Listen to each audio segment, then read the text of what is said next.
Greetings and salutations, race fans, motorsport lovers, and others. It's the 4th of January, it's the third day of Dakar, it's stage number 2, and there's just one of us here. Terence Marsh has joined us from Redline Motorsport. I'm Colin, and you've got Andrew Horn looking after all your questions and queries on the Facebooks and on the YouTubes and stuff. And from somewhere in the sea, or close to the sea, somewhere in the Cape, Stephie Vetter from the Southern African Dakar Group. Welcome, Stephie. Thanks for joining us again. It's a pleasure, Colin. It's so lovely to be here. And hello, Terence. How's it going? All good, thanks. All good. Terence, you've been to Dakar how many times? 8 times. 8 times, and you've got FOMO of note, haven't you? To be honest, I'm seriously struggling. It's the first time in 8 years that I've been on this side. You know, normally I'm in the thick of things and sharing that back with everyone here. Now, and I've become part of the audience as such, and I'm not handling it well, I must be honest. Terence, we particularly enjoyed your series on Dakar toilets in South America, and then the graduation of the Dakar shitter from South America to Saudi. It was truly impressive. The download area, as I used to call it, the download yeah. area. Yeah, I think it's, you know, the first one I went through was in 2004 in Africa, and I think of that, and then South America to the next level where we're in Saudi Arabia. There's a massive contrast between that over the years. It's absolutely brilliant. Right. We're not just talking about toilets. We've come to give you some news on the Southern African interest in Dakar, and it is absolutely huge. 24 cars. 6 cars in the overalls are built, designed, and run by South Africans. It is absolutely fantastic. But before we get into today, let's go back to yesterday. And there was a little bit of overflow from yesterday and some questions that we didn't answer. So to start off with, I said it was congratulations to Christina Gutierrez for actually winning and becoming the first lady since Jutta Kleinschmidt to win a stage on Dakar. Well, that was short-lived because it actually turns out that Aaron Domzala, who's run out of the South Racing team, had stopped to assist a motorcyclist, and thus his stage time was a little bit longer. So, Terence, you know, when you stop to help somebody, what do? You go to the organizers, and what's the process like to get your time back? No, it's not a difficult process. I mean, they've got so much technology these days. So, you know, safety is first and foremost. So one competitor stopping for another is great. And I think the fact is Aaron's done an incredible thing there. But secondly, he has the confidence that when he gets back, he can say, you know, at kilometer so-and-so I was stopped for this period of time. They can check the tracking units and very clearly see what he did. And I think from a competitor, it gives him a lot of confidence that he can do what he needs to do and do what's right. And the organization will take care of him afterwards. And then write back his time, which effectively they did. So he won, and yeah, that's sadly about that a woman didn't win it, but tough tacky. The other one was Nasser's brother, and we spoke about that he was being crewed by his run in South Africa. Take the wildest of guesses of who is actually running the car. That chief mechanic on that car is none other than Leroy Poulter from South Africa, and along inside that South Racing group, you've got Warren Klutter, Sarel Paul, Bob, Grant Ballington, Stuart Thompson, and of course run by Scotty Abram. So there's, again, the Southern African interest comes in. Questions came up. Oh, Nasser's younger brother. We've got a picture of his car there. And his younger brother, he's 42. So guess how old Nasser is? He's nearly as old as you are, Terence. Nasser, 50 years old. And by now you know he's a winner of today's stage. Right. The questions from yesterday, speeding penalties, and what are the penalties for speeding? So I went to the rule book, and I asked the rule book to tell us what it is. So there you go. You've got different penalties for different levels of speeding. And when they say a ping, one of the pings is, Terence, you'll know this, that you come in on the GPS, and the GPS monitors your speed all the time. So if you over once, you get a ping. And another ping. So that's how you can get a minute speeding penalty. The question also came up yesterday was, how difficult is it to keep a car to a speed limit? Look, at the front of the technology the guys got, they've got two things. They've got a pit limiter, okay, which they can use. And the pit limiter is set up at, say, 30 kilometers an hour, 60. These are all preset, or 90, okay? And that'll be set up, pre-set up. So you might set those up at, the 60K could be set up at 59 to give you some little bit of margin. And once you, I think the big thing is when to activate it. Once you activate it, and at the right point and not too late, so at what activation point do you put on the pit limiter, get yourself through the period or the distance that needs to be traveled, and then exit the actual pit limiter. And exit when you go outside of the speed area, then you click it. I think so there's two things. There's the pit limiter, which is set at wherever you want to set that, and it's preset. And the other is actually cruise control. They obviously all have cruise control as well. Cruise control is predominantly used for the open section. So that's your liaison section from here to the start. I'm on the highway. I set it to whatever the top speeds were given for the Dakar. It's 120 k's an hour, and I use cruise control. But if you got into a part of the stage that was a 4-kilometer stage through villages or built-up areas or whatever it might be that they want you to keep to a speed, you would not use the limiter there. You would actually kick on your speed, your cruise control, get to where you need to be, activate it, and then let it take you through. You obviously want to maximize your average speed through that section. You don't want to go 61 if it was 60, because that costs you a lot of money, and the risk is always greater than the reward. You're making up seconds but losing minutes or costing you money. And we saw a lot of penalties today as well. And then Ryan Brooks had a question. How do you know if the car is well balanced and working well? Well, as a driver, you can answer that. It's difficult because it's such a variable. I mean, when if you start a stage, there's some of these stages that these guys are starting with almost 800 liters of fuel on. Towards the end of that stage, that could be down to 100 liters of fuel. So the car is forever, the dynamics or the balance of the car is forever changing. And in cross country, the terrain is forever changing. So it's more about getting a sweet spot where a car will be good in all the terrain versus great. If you find it to be great in some terrain, it'll most likely be bad somewhere else. So where's the sweet spot? But it's all guys, the guys we've worked with over the years, some like it really set up hard, and others like it to be set up softer. So it's very a personal thing I found. Okay, cool. I hope that answers your question, Ryan. If I may butt in, I suppose it's a bit like sort of a guy on a circuit sort of battling with understeer in high speed stuff and oversteer in slow speed stuff, and I think that's probably where that question came from. Do you sort of have a similar feel for it on the off-road stuff? I mean, having not done it, it's difficult to sort of say, but maybe Terence can help us with that one a little bit. Look, driving styles differ. There's a lot of the guys that drive, their styles are considerably different, So again, the guy will set it up on his brake bias. We find that you can have different drivers will set up their suspension differently, and they will set up their brake bias completely separately. Some would like more weighting towards the back of the car because they want to use the back of the braking of the car to actually get a little bit more oversteer, where others will not want that. They want more of a balanced kind of squatting.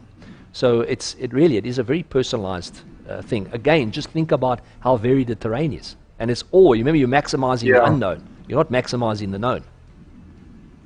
And that I suppose is what my interest. That's where my interest comes from. I can speak from a circuit point of view where, sure, you getting the car to rotate with the bias to the back in a tighter corner helps you, or whatever the case may be. And it's just interesting to sort of see how the off-road guys interpret that and make their changes accordingly. And as you say, you're going into the unknown. So how do you know that it's going to be better or worse? You must remember that, one, we don't know, if we talk your circuit, we don't know our entrance point, we don't know our apex point, and we don't know our exit. That's the first thing. The second thing is that there's no guarantee that our wheels are on the ground through the braking zone, because we could be coming into chatted kind of terrain. So suspension, obviously getting the wheels on the ground is the most important thing. The more the wheels on the ground, the better the traction is, the better the braking is. So you probably spend more time on that than you would do anything else. But as I said to you, there's no perfect setup. It's more of finding a sweet spot where a car will be good across everything. And how much tires come into play, tire pressures come into play, suspension setup, brake bias. I hope that answers the questions. And guys, remember that Andrew is there to receive and catch your questions. So if you've got anything that we haven't addressed or or that you'd really like to know, drop it into the comments and on the Facebook thingy there. Andrew will catch them and read them out, and hopefully we can answer them. But I know, Stephie, you said to me... There's a quick one for you. Yes, Andrew. Quick one for you. From one of the Hepburn clan, Sean Hepburn, asking why Terence isn't over there. So, a good question, and one that we had to make a decision at very late. With our customer base this year, we felt that the financial risk was just too great. So, 3 months ago, we made a strategic decision to sit this one out. The riskers, let's say privateers, amateurs, private business, if you want, to arrive in Saudi Arabia to find that you were positive and you needed to pack up your bags and go home, or like we've seen some of the competitors, both drivers and navigators, have had to make their way home, or you've seen teams where the navigators, the mechanics, were tested positive. The financial risk is just too big. It's too big for our personal perspective. So it was a calculated call to say let's shoulder arms on this one. But his FOMO is huge. Yeah, now I'm wondering whether it's the best decision I made. Stephie, I know that you had a question from one of the guys as well that you wanted to ask. Yes, I did. Colin, it actually came from one of the members of the SADG group, Terence, and I'm going to throw it at you if you don't mind. They asked us, with the unlimited spares, is it possible to leave the spares ahead at future bivvies? When you say unlimited, I'm not sure about what that question actually entails, because you obviously it's quite a tough one. You select a spares basket. If I talk about the car guys, which then travels throughout, from one bivouac to the next. So I'm not sure where they're referring to, whether it's the Melmoto guys or is it the biking guys. So it's quite tough to answer that one. It was specifically in relation to cars, Terence. So what happens with the cars is that you have a T5, which is your big truck. Inside the T5, you've only got so much space. You obviously got to select how many spares you would take with you. It's quite a tough decision to make, because ideally you want to take everything with you. It's no point to spend all this money, be that side, and not have brought something that ends your Dakar 6 days into the Dakar. So it's quite a tough one, but it's some clever packing and utilization of space is required. But remembering that T5 moves from one bivouac to the next bivouac. So when you arrive at the bivouac that afternoon, your T5 would already be up there set up, which is your mobile workshop. It's got all the spares that you require. The number of spares is just, I suppose, determines by your budget. That's really, to what extent you have. The other thing is that sending spares to a future bivouac, you can't send spares like, what's today, Monday, to Wednesday's bivouac today, because it's not open yet. There's an opening and a closing time for each of the bivouacs. But you'd have all the spares with you. The other part of that question could be, could you leave spares lying somewhere in a stage in case somebody gets them or needs them? And I think that then it goes to being a little bit more logical. You don't know what spares you're going to need, and if you think you're going to need a spare in a stage, then you'd carry that in the car. A lot of the cars carry wishbones, drive shafts, belts, oils, all the fluids. What else would you put in? You wouldn't put a damper in the car, would you? No, it's only so much. Again, where do you draw the line? You know, so it's what will help you finish the stage. A broken damper won't necessarily end your stage. But and then there are different levels of spares that the cars would carry. For instance, going into the marathon stage, they would carry a lot more spares and tools. And remembering, most of the bigger teams have all got an element of a sweeper or someone coming, and then you've also got your T4 trucks that are coming, that are en route. So if the leading teams will always have a water boy coming effectively, and then behind the water boy, if it's big stuff, it will be the T4. But now you're starting to talk about waiting 2-3 hours for that T4. Now you suddenly... Well, now it's a T5, because the classes, I got confused about this whole lot. So you've got a T1, which is a racing bakkie, and the buggies and things like that.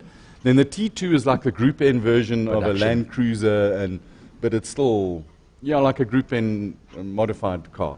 Then the T3 is a modified side-by-side. So it's got lower roof, suspension, and essentially most of them running Can-Am bits and pieces. And then T4 is the normal side-by-side like class. Production running here. And again, each of them is split into turbo, non-turbo, two-wheel drive, four-wheel drive. There's so many classes. And, somebody was saying that, the CR6s are winning the petrol two-wheel drive class. But I think they're the only petrol no, they're not. The BRTs, the Hunter thingy is also a two-wheel drive petrol. The Hunter BRX? That's four-wheel drive? No, it's a four-wheel drive. That's four-wheel drive. Four-wheel drive. Yeah, four-wheel drive. Yeah, I think the MD Terence, is from France. We've got Garth Robertson saying the bigger teams have one truck for each car, but it's an enormous budget. Is that correct? And he says Renault used to leapfrog their spares from bivouac to bivouac, with each truck carrying enough for all the cars in their team. No, my understanding is not. I've never seen one truck per car that I haven't seen. So there's the trucks look after as much as three cars. On a privateer side, you would buy 30% of a truck. The leading teams, they would share a truck across them. That's typically what would happen. Okay. I still don't understand. Maybe he's talking a bit further back in time. I don't know. Yeah, and I'm not too sure about what the principle of leapfrogging is, because your T5 leaves every morning and will always be at your bivouac. So your mobile workshop is always there. If you need to have two T5s, I'm using the term T5, which is the spares truck. The spares truck. You could have two of them, and you could have one that leaves really early to ensure that he's there, and the second one leaves later. But generally, logistics is all planned and arranged, that you don't really need to leapfrog. Not in today's Dakar. Today's Dakar, Saudi Arabia's next level. It really is. The road networks are fantastic. The connectivities, it really is superb, and it makes communication, logistics a lot easier. But back in South America, they did have the French were doing that. But enough of that. Let's get on to today. And I got the hint, guys. I got the hint. Bisha to Wadi Al Dawestar. 580 kilometers in total, 457 kilometers of racing. It was a navigator's nightmare. And there's a new tracking part on the Dakar website where you can actually see the tracks of where the cars go. And we were watching the guys getting lost and going around. And Janelle de Villiers lost 50, or he drove an extra 50 kilometers getting lost today, which is, that's mega. And then he also got a penalty for missing a waypoint. So that's big at this stage. Big. It's a 20-minute penalty, which is absolutely magic. Let's get on to Stephie's pet project of the bikes. And I think it was a much, much better day for Ross Branch, who came on the Monster Energy Yamaha, the factory. Yamaha came in fourth, 11 minutes behind Joan Bereda and Ricky Brabeck on the Hondas. And then, is it a Husqvarna, a KTM, or a Gas that Pablo Quintanilla is on? He was fourth. And not forgetting, in 88th position, 3 hours and 37 minutes behind Bereda, was James Alexander on the Malimote. He had a better run today because he wasn't up at the end. Stephie, Ross had a good run today. He did. Colin, he actually said in his interview not too long ago that the nav wasn't as hard as yesterday. But of course, the big loser is Toby Price. We see it again. The navigation is so tricky, so it wasn't any easy. It was just that they're coming to grips with it in some ways.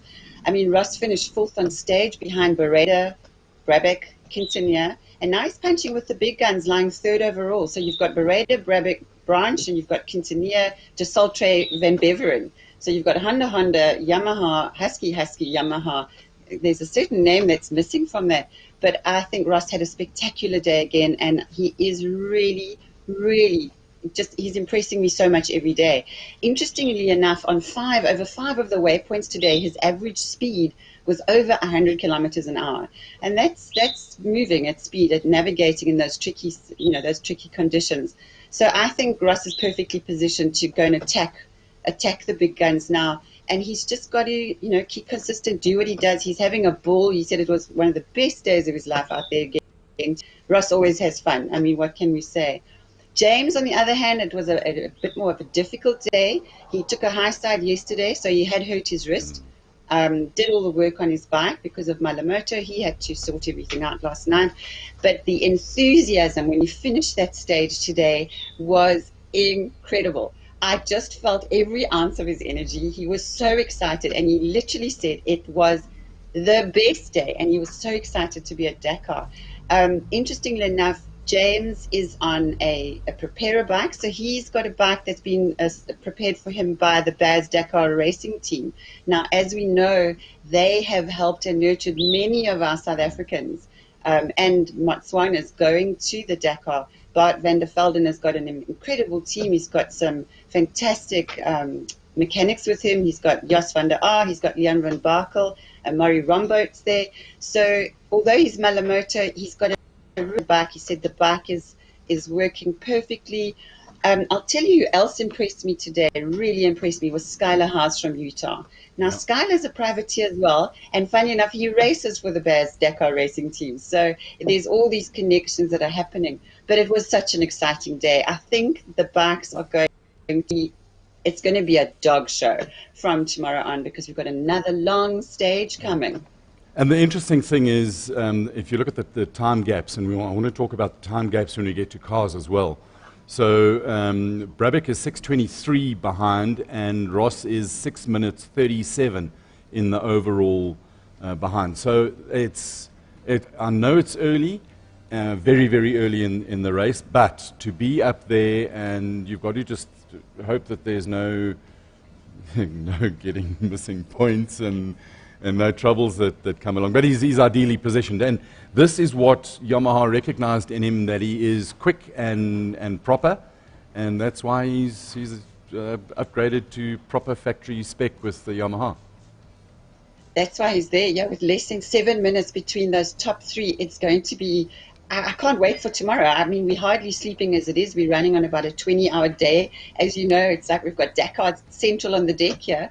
But it's enormously exciting. And also, Rossi can't let me down. I put my head on the block that he's going to get a podium last night. So, Rossi, if you're out there, Amy, if you're listening, you've got to do it for us. No pressure. Oh, that was the bet that we had. I took somebody a bet that they would give me a bottle of brandy today if when Ross finishes on the podium. So anybody, if you can find a bottle of brandy that I can use to win my bet, all things are accepted. Right, let's quickly get to the cars. Of course I want a bottle of brandy. I've got, in the back here, there's a Ford Capri 3000 GT, 3 litres. There's 2 litres of Coke in the fridge there. We're only missing 1 litre of brandy. Right, let's get to the cars and the stage. NASA came good today. Colin, if I may butt in before we move on from bikes. Yes, Andrew. We have had Brink Heinemann in saying that Toby Price had an issue with the rear fuel tank, and that forced him to ride a little bit slower as well to make up the distance. Well, there you go. That's an interesting bit of info. Thanks a lot for that. That was the name that Stephie was alluding to, who was missing from there. But we can't go through all of them. We're on a tight schedule because apparently 7:30 something else is happening, but we don't do that. Right, so NASA came good, 4 hours and 3 minutes from Stefan Peter Hansel and Carlos Sainz. And the gaps are starting to get bigger in the cars. Carlos was 9 minutes behind NASA on the stage. A couple of interesting things in that, the top 10 that you see on the grid there. Matthew Saradori and Fabian Lurken in the CR6 in 5th. And then Sebi Lowe, Daniel Eleanor. Daniel must be a little bit happier today about the navigation in the BRX Hunter. We've got to keep an eye on that. 7th, Brian Baragwana's Tape Perry in the CR6. And we've got a wonderful little bit of footage of as the Baragwanath car gets in, Fritzy, if you can play us that one.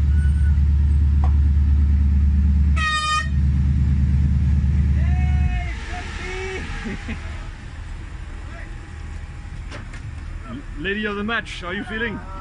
Not bad, good. Okay, mask off, please. Finally. You want the good news or the bad news? The good news and the good news, please.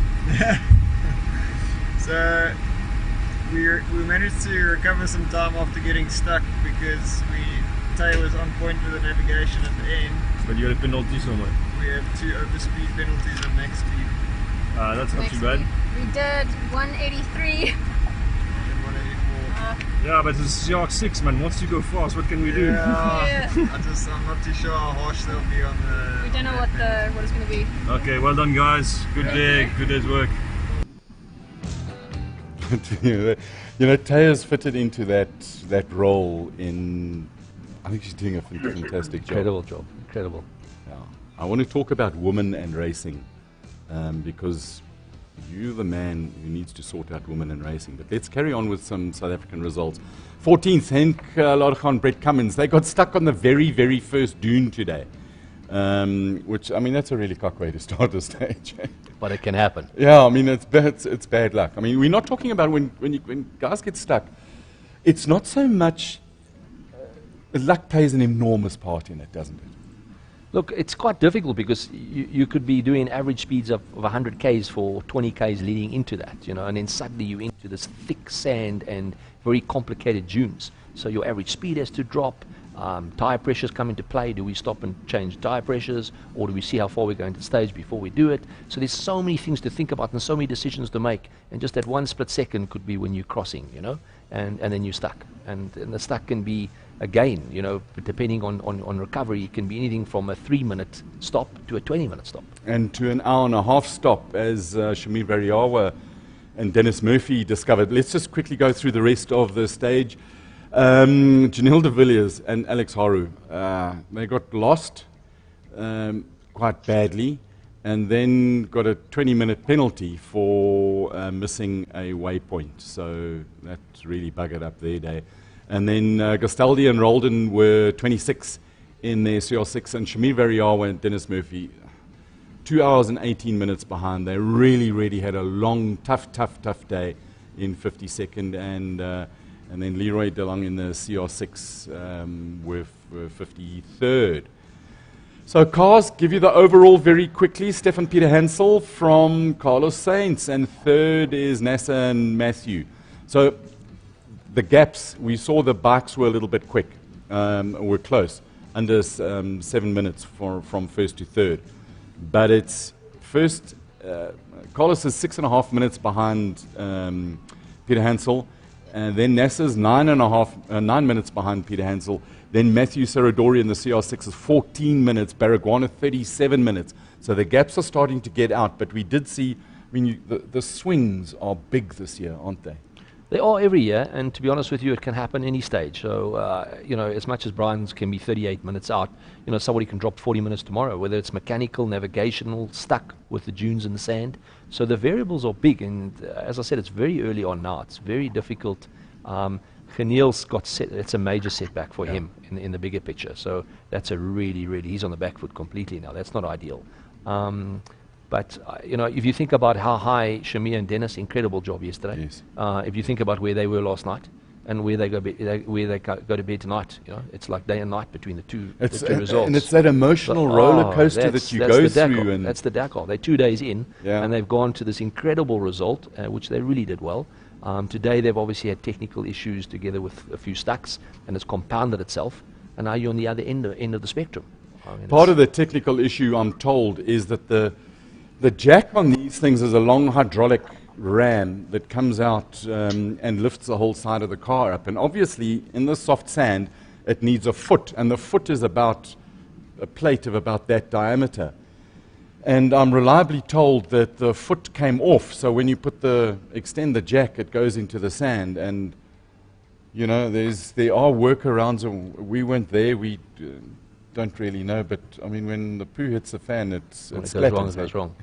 and I think if you think what's Gregory's just sent that info through as well on the Facebook comments about the jack. What's really difficult now, if you think it doesn't end yet, it compounds itself, because tomorrow morning, poor Shamir and Dennis will now start, I don't know where their starting position will be, because they finished 52nd in the cars, but there's obviously the side-by-sides and the trucks as well. So their road position tomorrow could be somewhere in the 80s or 90s. Okay. And there's no gaps, because the gaps go to position. Visibility is nothing. And you start in a group, well, think about it. You've got visibility is now a problem, okay? Yeah. You've got slower traffic in front of you with zero visibility.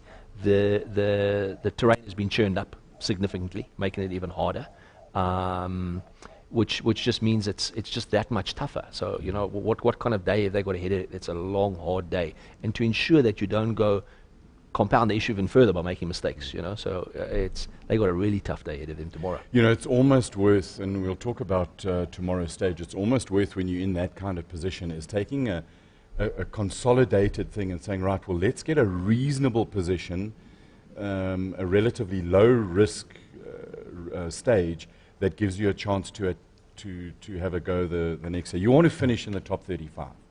You need the sum of. I mean, that's for depending. You know, if winning is one thing, but the majority of the guys are, you know, either looking for a top 30 or a top 20 or whatever it is. And to get those good results, you need the sum of is great of. Yeah. You need 12 above average days will give you the greatest result that you can have. If you think about, you can have 10 great days, but you have a really, really bad day.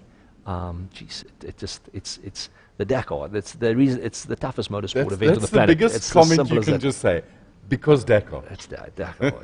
I've never understood how something so ugly can be so attractive. Because and it is so addictive. Because you just want to go back. Andrew, you got some questions there? Yeah, I've got Andrew Spark on YouTube saying Toyota Gazoo Racing have had a disappointing start to this Dakar. Maybe Terence can give us his thoughts on that. Do you think they'll be disappointed with their first couple of days in the desert? It's a tough question because again it's really early on. I think NASA. Look, for me, the toughest thing, that prologue, I wouldn't have got in. I would have made sure nobody got caught up with the prologue, because you would have noticed yesterday only 40% of the top 10 in the prologue actually featured in the top 10 the next day. You don't want to be opening the road. Yeah. You just don't want to be doing that. NASA is an incredible human being on his own. He likes doing that, and he's a very special person, you know. So he will take on that challenge, and he's good from there. But if you look how well Kaniel had done from what his position is, most of the guys that come through, that was a clever strategist who's looked at where he needs to be for it, you know. But if I look at Toyota today, there's the pace of the Toyota Gazoo. There it came through. I mean, he's won by almost 2.5 minutes or something, coming from 10th, you know. The rest of them, yesterday there was too many variables, because with those stones, I was talking to Colin earlier about it, is that you must remember the two-wheel drives can inflate and deflate their tires during the stage on board. So when they get into this varied terrain, they can make those calls. The four-wheel drive car cannot do that. So it's like a track driver getting into wet conditions. Does he put wets on, or does he try and hold out for it? Then he spins out and crashes, and it's kind of game over. Or does he go in and pit for the wets only to find that it dries out? And that's the decision, the four-wheel drive. So yesterday, too much of a variable, too many variables to make a call on the performance. I think it's too early to call it. Today was today was a fast stage, and you saw NASA.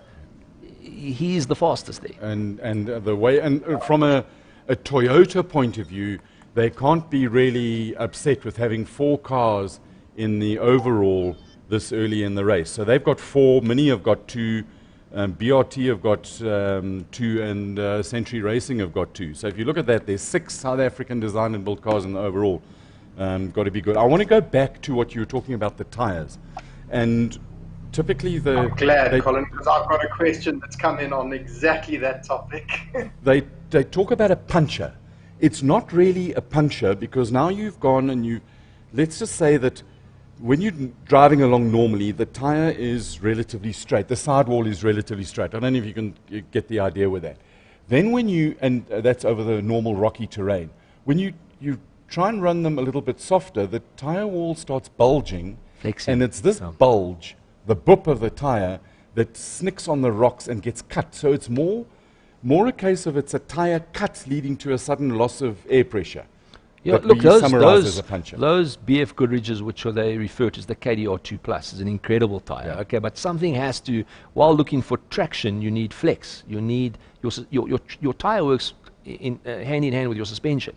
So flex becomes important to be able to give you the traction. So something has to give. If you go for a very, very solid sidewall and say, I want no sidewall cuts, as you call them, you end up getting a very, very rigid and less traction tire. So it's very, very difficult to what pressures. Remember that the tires themselves, as they heat up, that KDR2 Plus, you can almost hit anything straight on. You hardly ever see that puncher. But you've got to hit it square. If you hit it square on, it's almost impossible to get any of those punches. But, if you observed yesterday, they will go on sand coming into a rocky section. They'll be running low pressures in the 4x4s, because of them looking for the traction in the sand, entering into the rocks now suddenly where they got that flex, and the suspension works in the roughness, and as it's doing that, as you say, it's bulging, and in comes the cut. You can also have coming out of the, it's not night and day like walking from inside to outside. There's a transition period from the dune into the rocky area. So and for how long is it?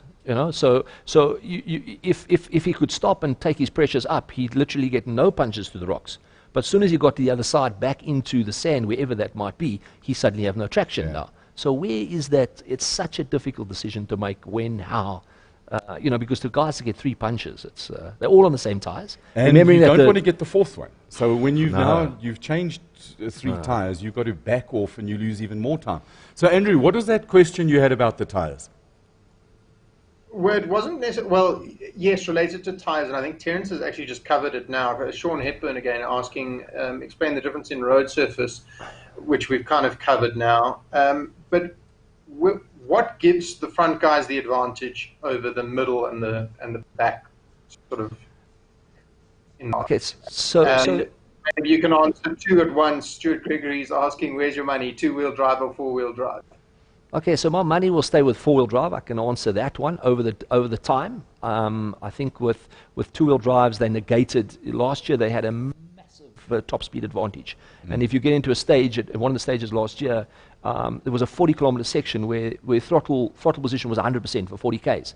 So when you've got cars going more than 200 k's an hour and the others are doing 175, you can understand the gaps, So this balance of performance is very, very difficult to get it right between 2-wheel drives, 4-wheel drives, sizes of tires, engines, turbos, diesels, weight, performance. It's very, very difficult, and I don't know the solution to it. But to your question on the tires, the tires will generally go up like 0.5 with heat, depending again with outside temperature as well. The more flex that you have, the more heat it will create, the more pressure you'll get. The more pressure you get, the harder your tire is, and the less traction you get.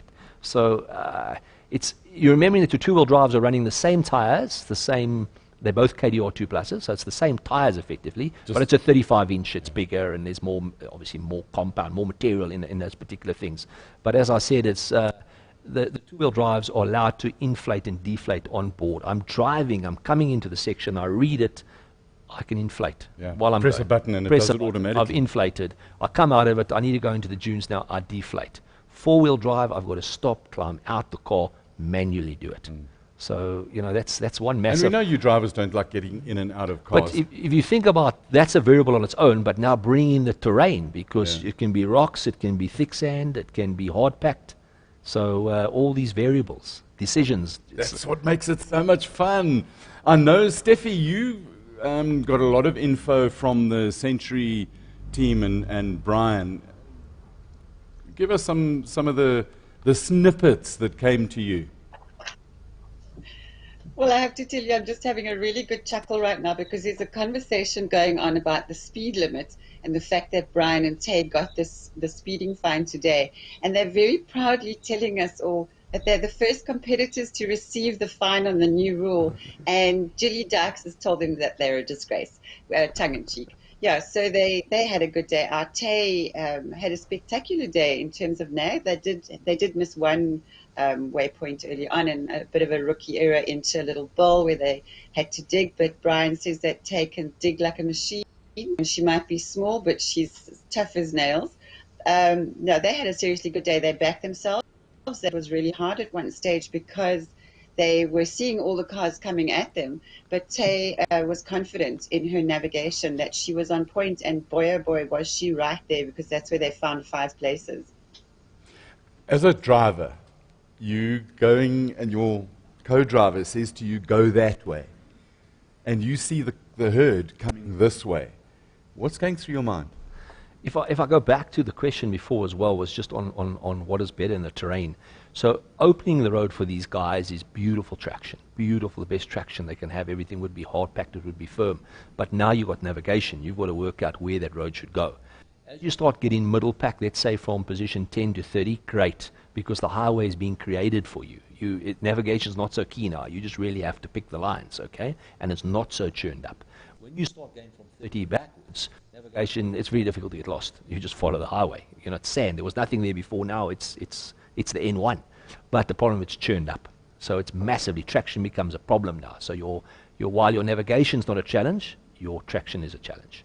So again, your road position becomes very critical each of the days on each of those terrains, you know. So again, like Ross, an incredible day today, but remembering tomorrow, he's fourth. Okay, yeah. So when you see him dropping down the leaderboard tomorrow, it mustn't be, geez, he's having a bad day. It's the fact that he's trying to open the road. He's trying to find the navigation.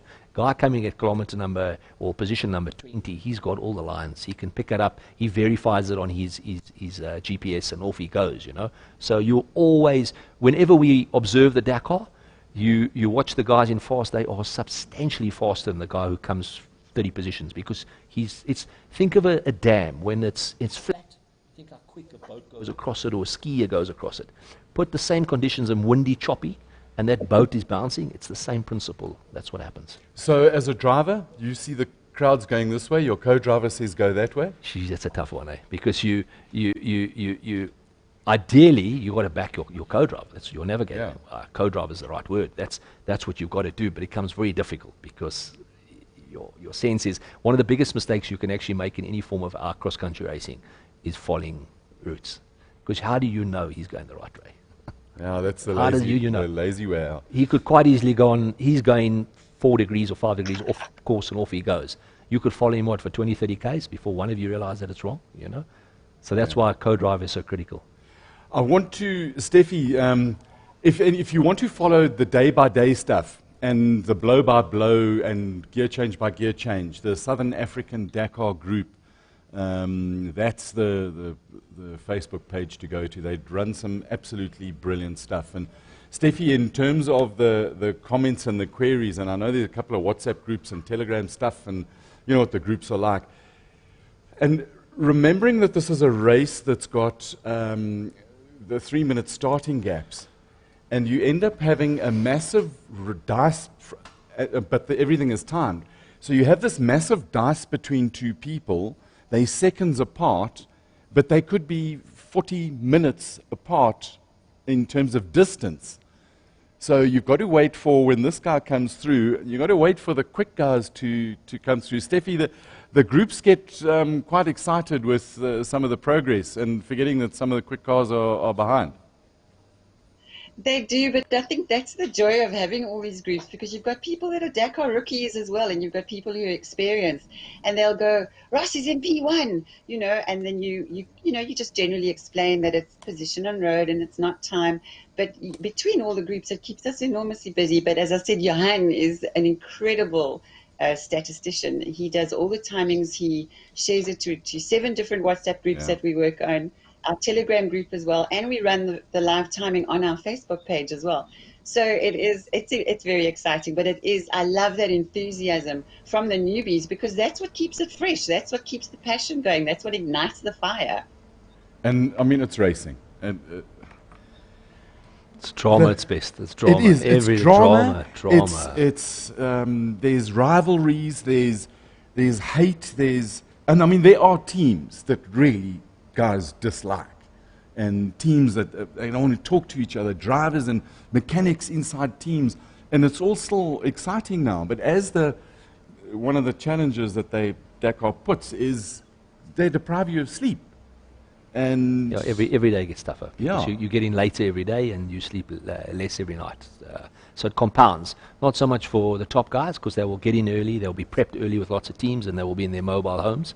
But the privateer oak is getting in at 6 o'clock, the next day is at 8 o'clock, the next day is at 10. So you can understand, and before Raceday is probably getting in at midnight. And that's where the Dakar starts slowly but surely ringing in your ear. It's slowly what do you call getting those snakes that strangle you? Exactly what it's doing, the python or whatever it is. That's literally what the Dakar does. You get yourself, I always call Raceday as half time. Just get yourself to half time. You can grab an orange and some water or whatever it is and regroup yourself, so break it down into each day, but have a first half and a second half, because it'll grind you all the way to that rest day. No, it's 2 races in one, or almost 3 races in one, where you've got the elites, and there's probably less than, well, it grows each year. There's maybe 10 people who are going to got a standing a chance to win this thing. Then you've got if the elites have a problem, these maybes are going to do it. And then you've got guys who are not so much racing it, but they are driving it, and and it's an adventure. And you've got to respect each one of them, because to get to the end of this thing is a mega huge achievement. Incredible, incredible. Colin, can I jump in here? Please do. It's a really interesting piece of news. It's just been sent through to me by none other than our Stuart Gregory Dakar finisher, as you know, Malamoto. So Matthias Walkner broke down today. We know he had a huge mechanical, and he was actually eventually given a clutch plate from one of the Malamoto riders. So at the end, Matthias gave him a new clutch and a case of Red Bull. So when in doubt, give them your clutch plates. Very interesting, that. But how cool is it that a guy on a Malimoto who's carrying all his own spares can help a proper factory team? But that's the spirit of the Dakar. That's the spirit of the Dakar. You have to, if you go there, you'll understand it. That's the spirit of the Dakar. Now, we need to... Spinning that through. It's brilliant. Thanks, Stuart. Thanks for that. And if any of you have got interesting snippets of things that you find out, send them through. Share them with everybody, because that's the spirit of Dakar, the sharing. We're nearly out of time. In fact, I'm getting all sorts of messages from production that we must wrap it up. But I want to talk about women in motorsport. We saw yesterday, I can't believe that it was Jutta Kleinschmidt, 1970 or 86, whenever it was, when she won. It's a long, long time ago that a woman has won in Dakar. How do we take a South African? We've got a couple of really good South African navigators. You've got Tay, you've got Elvine. Where do we find the next female South African driver? That's a tough call, that one. I mean, that's of the hardest questions you could ask me. That's probably it. I suppose it's somebody really backing somebody, identifying somebody, because there's more than enough capable people. It's not that they're not capable, but to actually put a program in place that says, okay, here's the necessary equipment, here's the necessary support, here's the necessary financial support. It costs, But ability-wise, I mean, in all the years we've been in the Dakar is full of South Africans, from technicians to engineers to drivers to navigators, everywhere, and very, very capable. And I'm sure that if you looked, you would find, and if you backed, you would produce. Right, so we know that you are watching, and we know that somebody knows somebody who knows somebody, and they're watching. We want to find a South African driver, and we need some backing. So guys, send us messages. Let's find a story and find a way how we can search for the next South African, or the first South African driver in a car to go to Dakar. That's a huge challenge. Hey, Terence? That is. Right. Guys, anybody, let's wrap it up. Anything from anybody? Let's start with the horn dog. We've got Eben Myberg asking, how many spare wheels can a T3 class car carry? A T3 is a modified side-by-side, and they carry 3 spare wheels maximum. So on the left is the on the left is a T... they too, Let me get this right. The one on the right is the T3, which is the modified one. And the one on the left is a T4, which is the standard one. So the T4's got 2 tires in it, and the T3, which is the one on the right. So it's a modified side-by-side. They basically run, both of those run Can-Am gear. So hopefully that answers the question. And the cars, the T1 cars, they've got generally 2 under the floor and then another one in the back. So each of the cars or buggies, whatever, they carry a maximum of 3 tires, some of them just 2. Horndog, is that a wrap from you? Pretty much just one little shot at Terence from Peter Anker saying Terence is worried that his daughter will cost him a lot. He must let her do the next SA Cross Country Championship. There you go. You started teaching her. She will be coming through. It's part of our program. Actually, I'm doing some work with Letsejo as well. I mean, she's obviously spent just over a year with me now, and she's been really, really good in that seat.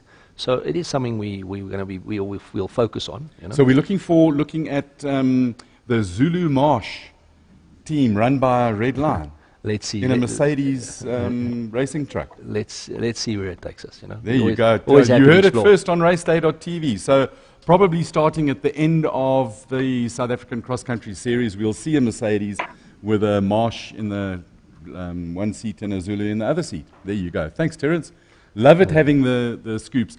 Stephie, from your side, sitting there, close to the sea somewhere, hopefully you have a glass of wine close by. Anything that you'd like to add before we shut down and go and hunt a hamburger? Yeah, definitely. I just want to say I'm probably going to take a break tomorrow night because they're heading into the empty quarter, and it's an absolute swear word with me after last year's debacle with Tay in the desert. So from all of us at Southern Africa Dakar Group, thank you so much for joining us. Thank you, Colin. Thank you, Terence. Thank you, Andrew, and the tech team. Really enjoyed it. Well done. Thank you very much for joining us. Terence, anything further from your point of view that you'd like to add? No, I think it's still early on. I mean, there's a lot that can happen and a lot can change. So I think I wouldn't get too caught up with everything now. You know, there's a lot of chapters left in this storyline. But it's exciting, isn't it? It's really exciting. I can't help myself. I love racing in all forms. You can analyze all day, every day, yeah. But there's a lot of highs and lows still to come, and a lot of variables to come. Absolutely, there will be tiers of. You must remember, some people never got to start. Some people have had blown engines already and out.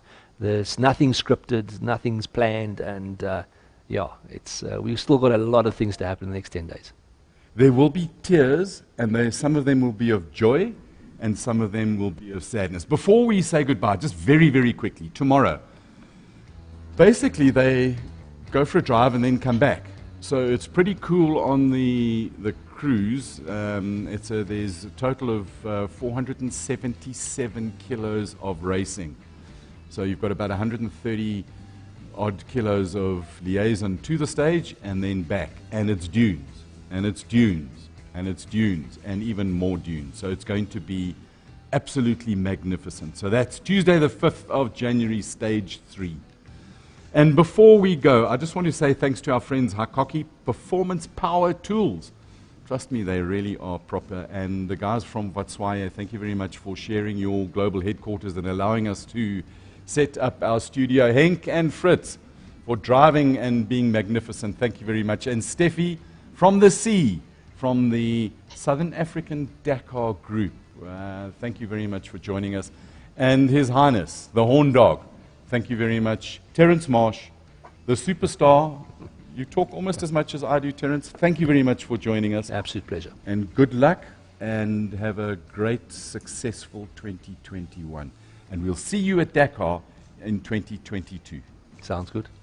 That's it. And to you, our readers, viewers, and people who take their time out, thank you very much for watching. Be safe, be lekker, and have fun. And remember, above all, be kind to each other. Thanks for watching. See you tomorrow. Cheers.